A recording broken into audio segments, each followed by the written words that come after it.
for your immediate logistics, your For my immediate logistics, it's amazing because it's 15 minutes from my house, 15, 20 minutes, maybe 30 door to door, which is great. And then, and I have a 14-month-old baby. So it's great because he just gets to stay at home. He doesn't have to go back and forth to Canada or anything, so it's great. So I'm thrilled. And also it just expands the whole show, where we're not trying to fake, a parking lot in Vancouver to look like Staples Center parking lot. You know what I mean? Like, it's just like, you can, it's great. So it's really good. So, I like saying Dr. Linda. I don't know why. I like Dr. Linda too. Like, they're like Linda Martin, and I'm like, no, I like Dr. Linda. It's really nice. Well, congratulations, third season. Thank you. What are we gonna see with your characters this year? Well, what you're going to see with Dr. Linda this season is she's really grappling with being like a celestial insider. It's starting the weight of being the only person that kind of knows that hell actually exists, like that it really exists, that it's not this kind of idea, or that different people have different thoughts about it. It's like it's the real deal. And you see her struggling with that a little bit as she's coming to terms with that kind of thinking. You also get to see how her past is now kind of affecting her present day. It's going to come up. We're going to learn a little bit more about that. And then she also is going to have a relationship that starts forming for her this season, which is really interesting and great, because we haven't seen Linda really have an intimate love relationship in her life since we started the show. So that's great. But yeah, she's gonna have to. It all sort of hits her this season. Everything, like the gravity of everything that she knows, and she starts to lose it a little bit, which is good. So Gives you another dimension. Yeah, and she's also very. She's always been the one that's been taking care of everyone, asking questions and finding out, how to be a comfort to other people. But now this season, we're going to see her allow other people to be a little bit of comfort to her, which is kind of nice. It's nice. Yeah. Mm-hmm. Well, I had asked other people on the set, and they say that you guys don't get the scripts in ahead of time, so you know what to look forward to. Right. What is it like for you to work in that type of environment where you really don't know where your character is going to be by the end of the season? What is that like? Yeah, no, it what's great is that we have great writers that are excited and passionate about the show. So it's really fun to get a script and see what like I can honestly tell you that this last script that we got for this upcoming episode was so fun to read, and I was like, oh my gosh, I love this so much. And it's really great when you read a script and you immediately email the writers and say, oh my gosh, I love this so much. It's even great when it doesn't even involve your character and you're excited and you're like, I love where this is going with Lucifer or Chloe or Tom Welling and Chloe or and Lauren. I mean, like I'm switching people around, but you understand. Like, so that's so it's kind of great. It keeps it fresh for us too. So we're not like, well, I know this is going to happen to me this season. You kind of have an idea of the arc, but you don't really know specifically what's going to happen. So, and it's good. So then, depending on even what's happening in the times, like what's happening in our world right now with hurricanes and earthquakes and Trump, so am I. You know what I mean? It's like, it's great to have them be able to kind of write to what's going to be affecting people, what people are going to be responding to. So that's great. Throughout these 3 years, has the subject matter ever creeped you out? Do you go home and you're a little extra afraid of the dark? And I can't shake it off or anything like that.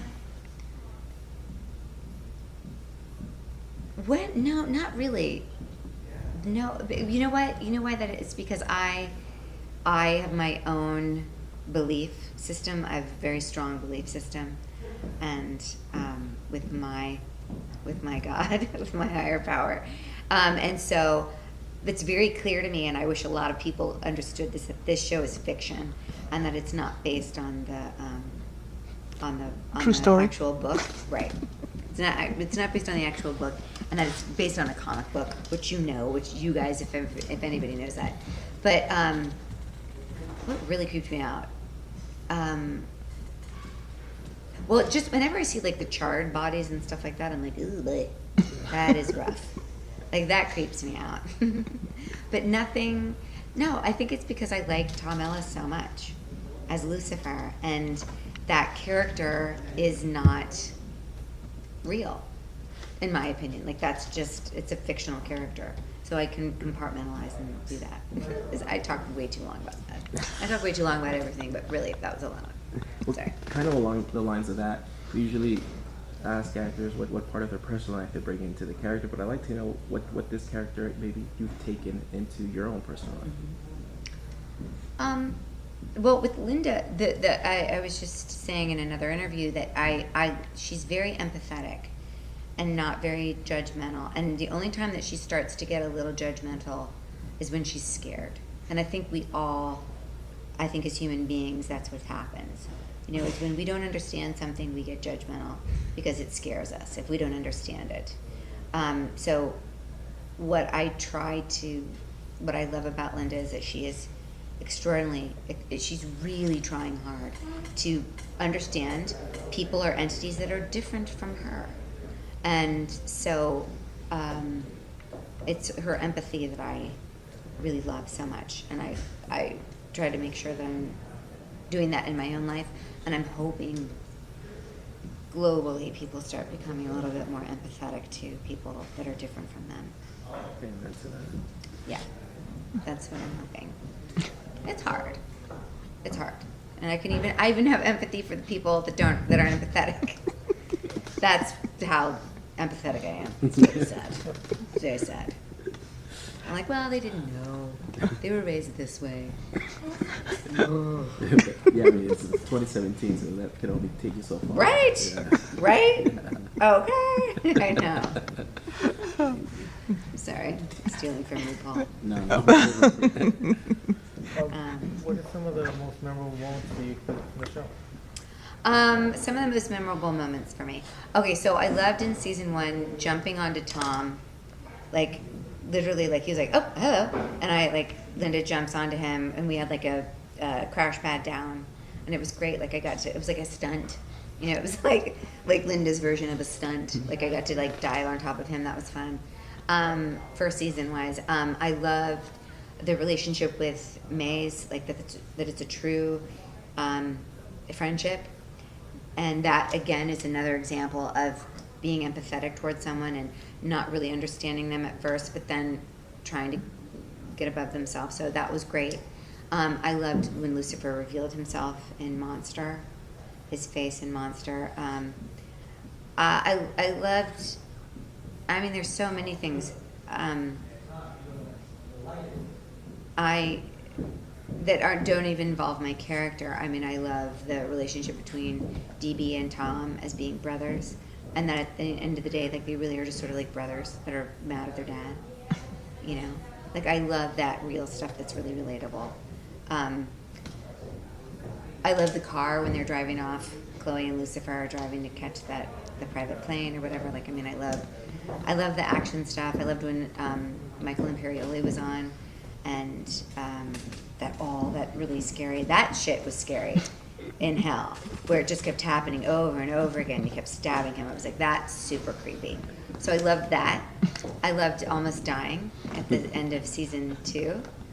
I loved all the special effects that had to happen with that. I loved, in particular, Maze and Amenadiel's exchange there, where you see that they actually do care about Linda. I can go on and on and on. Is there any aspect of your character that you want to dive deeper into?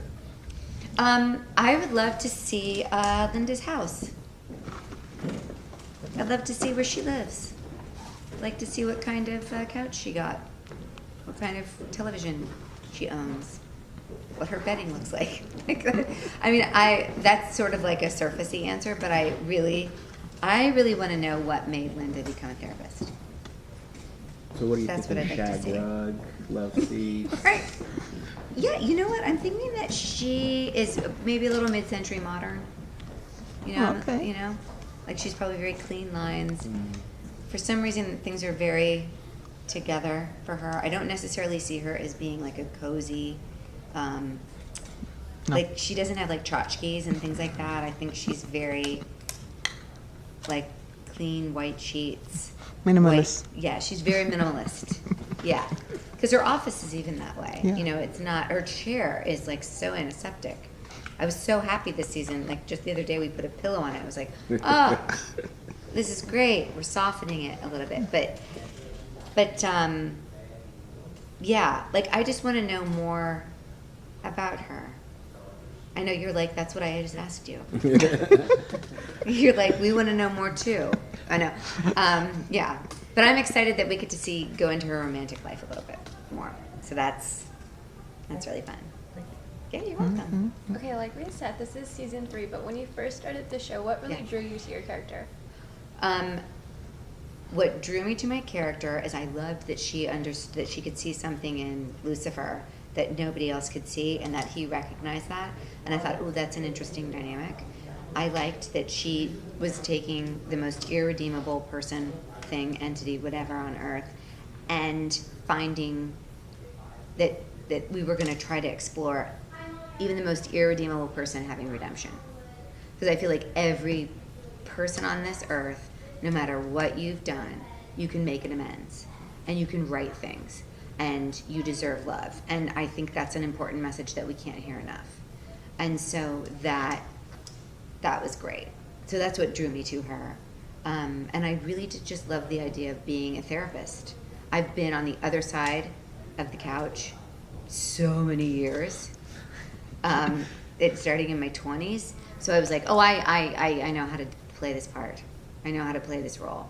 But then I like that she was also complicated and flawed. That she ends up having sex with the devil. Like that's pretty unethical. You know, so I liked that she was flawed. I liked that everybody in the show was really flawed, and that everyone's just struggling to do their best. Those are the things that are interesting to me. I like seeing. Look, if I want to see like unreality, I'll watch a reality show. Right. You know, like if I want to see like not the truth and just like ridiculousness, I'll watch like Bachelor in Paradise, which I absolutely love, and all the Bachelorettes. I love it. Like that for me is like turn off the TV. But like for if I want to be really moved and questioned, I'll watch our show or I'll watch like Handmaid's Tale. Yeah. And I'm not saying that because I just want to know me. Yeah. Alright, thank you guys. I'll talk to y'all all day. Thank you so It's like, much. I'm a mom. I don't get out much anymore. So.